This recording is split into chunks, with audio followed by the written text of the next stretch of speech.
എല്ലാവർക്കും നമസ്കാരം. ഇന്നിവിടെ ചെയ്യുന്നത് വളരെ ഈസി ആയിട്ടുള്ള ഒരു ഫ്രൈഡ് റൈസിൻ്റെ റെസിപ്പിയാണ്. റെസ്റ്റോറൻറ്റിൽ നിന്നൊക്കെ കിട്ടുന്ന അതേ രീതിയിലാണ് നമ്മളിത് ഉണ്ടാക്കിയെടുക്കുന്നത്. അതുപോലെ തന്നെ ചോറൊക്കെ നല്ല വിട്ട് കിടക്കുന്ന രീതിയിലാണ് ഉണ്ടാക്കിയെടുക്കുന്നത്.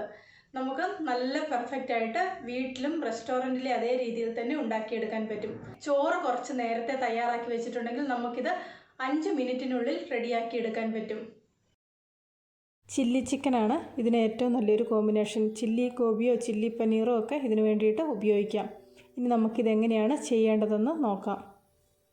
4 പേർക്ക് കഴിക്കാനുള്ള ഫ്രൈഡ് റൈസിൻ്റെ അളവുകളാണ് ഇവിടെ പറയുന്നത്. 2.25 കപ്പ് നീളമുള്ള ബസ്മതി റൈസ് എടുത്തിട്ടുണ്ട്. ഇതിലേക്ക് നികക്കെ വെള്ളം ഒഴിച്ചു കൊടുക്കാം. എത്ര അരി എടുക്കുന്നോ അതിൻ്റെ നേരെ ഇരട്ടി അളവിൽ വെള്ളം ഒഴിച്ചു കൊടുക്കാം. അതിനുശേഷം ഒരു 20 മിനിറ്റ് ഇതൊന്ന് കുതിരാൻ വേണ്ടി വയ്ക്കണം. 20 മിനിറ്റ് കഴിയുമ്പോൾ നല്ലവണ്ണം വെട്ടിത്തിളയ്ക്കുന്ന വെള്ളത്തിലേക്ക് അരി കഴുകി വൃത്തിയാക്കി ഇട്ട് കൊടുക്കാം. ഇതിലേക്ക് 1.5 ടീസ്പൂൺ ഉപ്പും കൂടെ ചേർത്ത് കൊടുക്കുന്നുണ്ട്. അടുത്തതായിട്ട് ഇതിലേക്ക് 1 സ്പൂൺ വെജിറ്റബിൾ ഓയിൽ ഒഴിച്ചു കൊടുക്കാം. 1 സ്പൂൺ വിനാഗിരിയും കൂടെ ചേർത്ത് കൊടുക്കുന്നുണ്ട്. വെളിച്ചെണ്ണ ഒഴികെയുള്ള ഏതെണ്ണയും ഇതിലേക്ക് ഉപയോഗിക്കാം. വിനാഗിരിക്ക് പകരമായിട്ട് 1 മുറി നാരങ്ങയുടെ നീര് ചേർത്ത് കൊടുത്താലും മതി. അതുപോലെ വേവിക്കുന്ന ചോറിലേക്ക് കുറച്ച് എണ്ണ ഒഴിച്ചു കൊടുക്കുകയാണെങ്കിൽ ചോറ് നന്നായിട്ട് വിട്ട് കിട്ടും.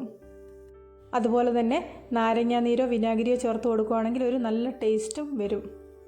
അതുപോലെ തന്നെ അരി വേവിച്ചെടുക്കുന്ന സമയത്ത് ഒരിക്കലും ലോ ഫ്ലെയിമിലിട്ട് കൊടുക്കരുത്. മീഡിയം ഫ്ലെയിമിലിട്ടിട്ട് വേവിച്ചെടുക്കണം. വെള്ളം എപ്പോഴും തിളച്ചുകൊണ്ടേയിരിക്കണം. അതുപോലെ തന്നെ ചോറ് വെന്തോന്ന് ഇടയ്ക്കൊന്ന് ചെക്ക് ചെയ്ത് നോക്കുകയും വേണം. ഇടയ്ക്ക് ഓരോ ചോറെടുത്തൊന്ന് പ്രസ് ചെയ്ത് നോക്കുക. ഇത് പൊടിഞ്ഞു പോവുകയാണെങ്കിൽ വെന്തില്ലെന്ന് മനസ്സിലാക്കാം. ഒരു ചോറെടുത്തൊന്ന് ഞെക്കി നോക്കുമ്പോൾ അത് ഞെങ്ങി വരുന്നുണ്ടെങ്കിൽ ചോറ് വെന്തെന്ന് മനസ്സിലാകും. ഇനി ഇത് ഉടനെ തന്നെ വെള്ളത്തിൽ നിന്ന് കോരി മാറ്റാം. ചോറ് വേവിക്കുമ്പോൾ ഒരു 3/4 വേവ് മാത്രമേ വേവിക്കാവുള്ളൂ. അതിലും കൂടുതൽ ഒട്ടും വേവിക്കരുത്.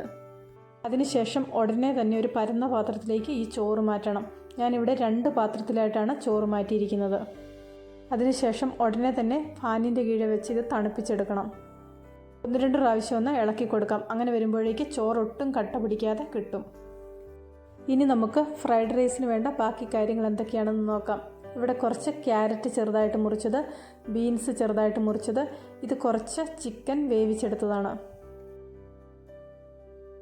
കുറച്ച് ഉപ്പും കുരുമുളക് പൊടിയും മാത്രമായിട്ടിട്ട് വേവിച്ചെടുത്ത ചിക്കനാണിത്. ചിക്കനിലേക്ക് വെള്ള കുരുമുളക് പൊടിയാണ് ചേർത്ത് കൊടുത്തിരിക്കുന്നത്. ഫ്രൈഡ് റൈസ് ഉണ്ടാക്കുമ്പോൾ എപ്പോഴും വൈറ്റ് പെപ്പർ ഉപയോഗിക്കുന്നതാണ് നല്ലത്. കറുപ്പ് നിറത്തിലുള്ള കുരുമുളക് പൊടി ഉപയോഗിക്കുമ്പോൾ ആ ഫ്രൈഡ് റൈസിൻ്റെ കളർ മാറിപ്പോകാനുള്ള ഒരു സാധ്യതയുണ്ട്. വൈറ്റ് പെപ്പർ ഉപയോഗിക്കുകയാണെങ്കിൽ നമുക്ക് ആ റെസ്റ്റോറൻറ്റിൽ കിട്ടുന്ന അതേ കളറിൽ തന്നെ വീട്ടിലും ചെയ്തെടുക്കാം. ചിക്കൻ നന്നായിട്ടൊന്ന് വേവിച്ചതിന് ശേഷം എല്ലിൽ നിന്ന് ഇറച്ചി വേർപെടുത്തിയെടുക്കാം. ചിക്കൻ വേണ്ടെന്നുള്ളവർക്ക് ഇത് ഒഴിവാക്കാം. അടുത്തതായിട്ട് കുറച്ച് വെളുത്തുള്ളി ചെറുതായിട്ട് അരിഞ്ഞത്, കുറച്ച് പച്ചമുളക് ചെറുതായിട്ട് അരിഞ്ഞത്, ഇത് വൈറ്റ് പെപ്പറാണ്. വൈറ്റ് പെപ്പർ ഓരോരുത്തരുടെയും ടേസ്റ്റിനനുസരിച്ച് ചേർത്ത് കൊടുക്കാം. ഇത് കുറച്ച് സവോള ചെറുതായിട്ട് അരിഞ്ഞെടുത്തതാണ്. അടുത്തതായിട്ട് ഇതിലേക്ക് വേണ്ട പ്രധാന ഇൻഗ്രീഡിയൻറ്റ് ഗ്രീൻ ചില്ലി സോസാണ്. ഗ്രീൻ ചില്ലി സോസ് ഇല്ലെന്നുണ്ടെങ്കിൽ റെഡ് ചില്ലി സോസ് ഉപയോഗിക്കാം. കളറ് കുറച്ച് മാറ്റം വരും. അടുത്തതായിട്ട് വേണ്ടത് സോയാ സോസാണ്. നമുക്ക് ഫ്രൈഡ് റൈസ് ഉണ്ടാക്കാൻ തുടങ്ങാം. അതിന് വേണ്ടിയിട്ട് ഇവിടെ ഒരു പാനിലേക്ക് കുറച്ച് എണ്ണ ഒഴിച്ചു കൊടുത്തിട്ടുണ്ട്. അതിലേക്ക് ഒരു 3 മുട്ടയും കൂടെ ചേർത്ത് കൊടുക്കുന്നുണ്ട്. വെജിറ്റബിൾ ഫ്രൈഡ് റൈസ് വേണമെന്നുള്ളവർക്ക് മുട്ടയും ഇറച്ചിയും ഒഴിവാക്കാം. മുട്ടയിലേക്ക് കുറച്ച് ഉപ്പും കുറച്ച് വൈറ്റ് പെപ്പർ പൗഡറും കൂടെ ചേർത്ത് കൊടുക്കുന്നുണ്ട്. അതിനുശേഷം ഇതുപോലെ ഒന്ന് ഇളക്കി കൊടുക്കാം. ഞാനിവിടെ 4 പേർക്ക് വേണ്ടിയിട്ട് 3 മുട്ട മാത്രമേ എടുക്കുന്നുള്ളൂ. ഒരു 6 മുട്ട വരെ എടുക്കുന്നത് കൊണ്ട് കുഴപ്പമില്ല. ചിക്കനും കൂടെ ചേർക്കുന്നത് കൊണ്ടാണ് മുട്ടയുടെ അളവ് കുറച്ചത്. മുട്ട ഇതുപോലെ ഇളക്കി കൊടുക്കുന്ന സമയത്ത് ചെറുതായിട്ടൊന്ന് ഇതുപോലെ സ്പൂൺ ഉപയോഗിച്ചൊന്ന് മുറിച്ച് കൊടുക്കാം. നമുക്കിത് ഒരു സൈഡിലേക്ക് മാറ്റാം. ഇവിടെ ഒരു വലിയ ഉരുളി അടുപ്പത്ത് വെച്ചിട്ടുണ്ട്. നന്നായിട്ട് ഇളക്കാനുള്ള സൗകര്യത്തിന് വേണ്ടിയിട്ടാണ് ഒരു വലിയ ഉരുളി എടുത്തിരിക്കുന്നത്. ഇതിലേക്ക് കുറച്ച് വെജിറ്റബിൾ ഓയിൽ ഒഴിച്ചു കൊടുക്കാം. ഇനി ഇതിലേക്ക് അരിഞ്ഞെടുത്ത കൂട്ടുകളെല്ലാം വളരെ പെട്ടെന്ന് തന്നെ ചേർത്ത് കൊടുക്കാം. ഞാനിവിടെ സ്പ്രിംഗ് ഒനിയൻ ഇല്ലാത്തതുകൊണ്ടാണ് സവോള ചെറുതായിട്ട് അരിഞ്ഞത് ചേർത്ത് കൊടുത്തിരിക്കുന്നത്. സ്പ്രിംഗ് ഒനിയൻ കയ്യിലുള്ളവർ സ്പ്രിംഗ് ഒനിയൻ്റെ ആ വൈറ്റ് കളർ ഭാഗം സവോളയ്ക്ക് പകരമായിട്ട് ചേർത്ത് കൊടുക്കാം. ചേർത്തിരിക്കുന്ന വെജിറ്റബിൾ എല്ലാം ഒരു 2 മിനിറ്റ് ഇളക്കി കൊടുത്താൽ മതി. ഇതുപോലെ ഇളക്കി കൊടുക്കുന്ന സമയത്ത് തീ ഹൈ ഫ്ലെയിമിലേക്ക് മാറ്റണം. ലോ ഫ്ലെയിമിലിട്ട് ചെയ്തെടുത്തിട്ടുണ്ടെങ്കിൽ ഇത് കറക്റ്റായിട്ട് വരില്ല. അതുപോലെ തന്നെ ഫ്രൈഡ് റൈസ് ചെയ്തെടുക്കുമ്പോൾ അടികട്ടിയുള്ള പാത്രം എടുക്കുന്നതാണ് നല്ലത്.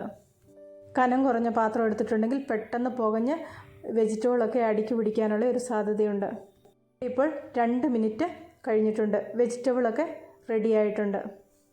സാധാരണയുള്ള നമ്മുടെ നാടൻ വിഭവങ്ങൾ ഉണ്ടാക്കുമ്പോൾ പച്ചക്കറി വേവിക്കുന്നത് പോലെ ഇതിലേക്ക് വേവിച്ചെടുക്കേണ്ട ആവശ്യമില്ല. ഇതിലേക്ക് ഇനി കുറച്ച് ഉപ്പും കൂടെ ചേർത്ത് കൊടുക്കാം. അടുത്തതായിട്ട് ഇതിലേക്ക് ചേർത്ത് കൊടുക്കുന്നത് നേരത്തെ വേവിച്ച് മുറിച്ച് വെച്ചിരിക്കുന്ന ചിക്കൻ്റെ പീസുകളാണ്.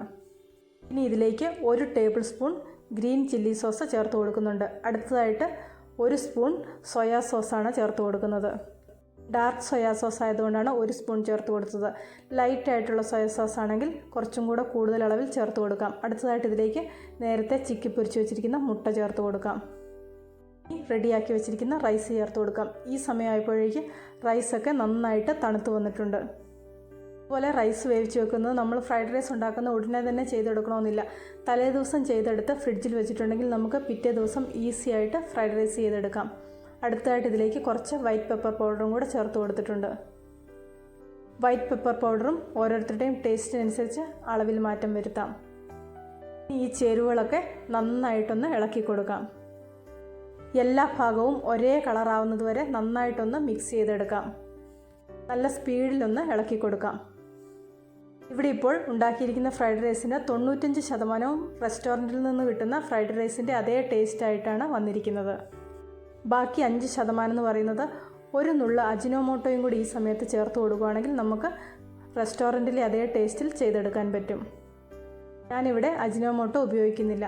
നമ്മുടെ വീട്ടിലുള്ള സാധാരണ ഇൻഗ്രീഡിയൻസ് മാത്രമേ ഇതിലേക്ക് ചേർത്ത് കൊടുത്തിട്ടുള്ളൂ. ഫ്രൈഡ് റൈസ് ഉണ്ടാക്കിയ ഉടനെ തന്നെ ഇത് അടച്ചു വെക്കരുത്. അടച്ചു വെച്ചിട്ടുണ്ടെങ്കിൽ ഇത് ആവിച്ചു പോകാനുള്ള ഒരു സാധ്യതയുണ്ട്. കഴിക്കുന്ന സമയത്ത് ഇത് റെഡിയാക്കി എടുക്കുക, അല്ലെങ്കിൽ ഇത് കഴിക്കേണ്ട സമയത്ത് ഒന്ന് ചൂടാക്കി എടുക്കുക. വളരെ ഈസി ആയിട്ടുള്ള ഒരു ഫ്രൈഡ് റൈസിൻ്റെ റെസിപ്പിയാണിത്. എല്ലാവരും ഇതുപോലെയൊന്ന് ചെയ്തു നോക്കുക. തീർച്ചയായിട്ടും നിങ്ങൾക്കിത് ഇഷ്ടപ്പെടും. ഇന്നത്തെ ഈ ഫ്രൈഡ് റൈസിൻ്റെ റെസിപ്പി ഇഷ്ടപ്പെട്ടെങ്കിൽ നിങ്ങളുടെ അഭിപ്രായങ്ങൾ അറിയിക്കാൻ മറക്കണ്ട. അതുപോലെ തന്നെ ഈ ചാനൽ ആദ്യമായിട്ടാണ് കാണുന്നതെങ്കിൽ ചാനൽ സബ്സ്ക്രൈബ് ചെയ്ത് റൈറ്റ് സൈഡിലെ ബെല്ലൈക്കണും കൂടി ഒന്ന് ക്ലിക്ക് ചെയ്യുവാണെങ്കിൽ ഞാനിടുന്ന എല്ലാ വീഡിയോയുടെയും നോട്ടിഫിക്കേഷൻ നിങ്ങൾക്ക് അപ്പോൾ കിട്ടുന്നതായിരിക്കും. പുതിയൊരു വീഡിയോയുമായിട്ട് വീണ്ടും കാണാം. Thanks for watching.